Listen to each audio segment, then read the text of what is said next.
Content warning, I'll be discussing the most disturbing book I've ever read that may also be cursed. So my interest in this book was renewed when I saw this screenshot posted in a Facebook group for disturbing books. The book is called Manifesting Decadence by Joseph Parrish.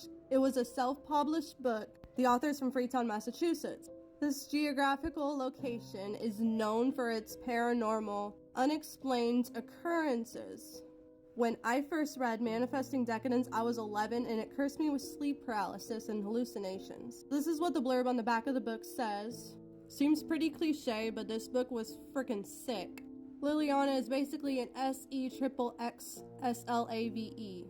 So the owner of this bar, Devin, is also a PIMP, and I guess in chapter 1 he wasn't too happy with Liliana getting friendly with these two new hires. So he calls her back into his office and he does something unspeakable to her with a stapler. I really can't say what it is on here, but that's just chapter 1. So Devin especially doesn't like these two boys because he knows that they have come to this job with the intention of exposing him. Along with being an SLAVE, Liliana is a practicing witch, so the boys, Colin and Alec, have like this zine that they're trying to publish exposing paranormal activity in the area, so she agrees to let them interview her.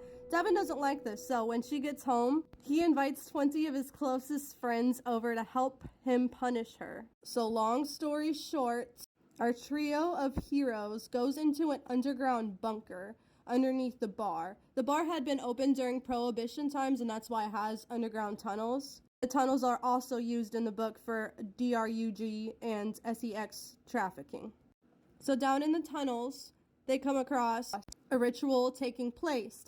And plot twist, Liliana didn't actually want to be rescued from being trafficked. She was just luring these boys to their demise. So Colin gets it first. They cut his head right off. Alec manages to escape. In the end, he's seduced by another prostitute, and that leads to his demise. The craziest thing about the story is it was inspired by a true story. Pasties was a real bar and grill, and a man named Alex, instead of Alec, was a patrolman for the Freetown Police Department, and he got unalived by his wife, stabbed 27 times.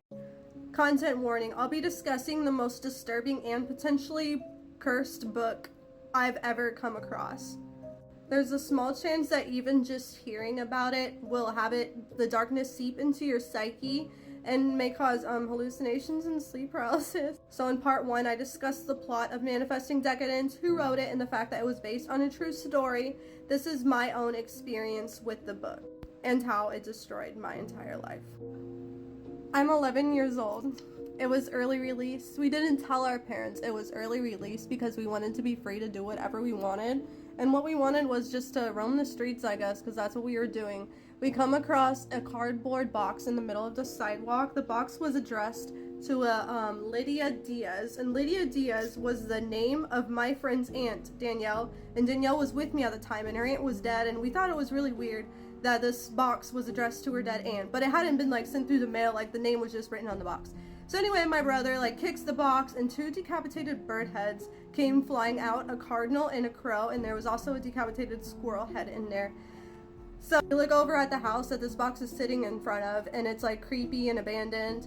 And of course my intrusive thoughts are telling me to go explore the house. So I went into the backyard and I found the book Manifesting Decadence buried in the backyard of this house. I had like intuition that something really bad had happened in this house. So I researched it. I went to the library and researched the house on the computer. And do you remember in part 1 I told you that an Alex Kennedy, a patrolman for the Freetown Police Department, had been red rummed by his wife, stabbed 27 times. Well, that was the house where he died, and isn't that funny? What a weird coincidence. So at 11 years old, I had already read some disturbing books. I was a huge Stephen King fan. I had read it front to back multiple times. And what I found in Manifesting Decadence was far more like disturbing and like overtly sexual than what I had read in the sewer scene of it.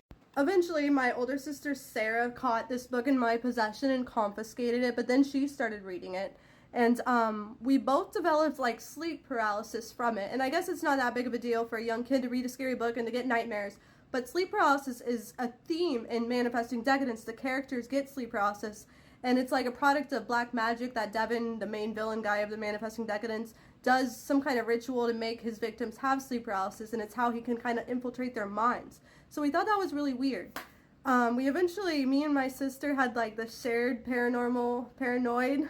both delusion that that the book had caused actual like demons to latch onto our minds and like put thoughts in our heads, thus like controlling our actions. My sister ended up like unaliving herself, supposedly. I think she was probably, I shouldn't say it.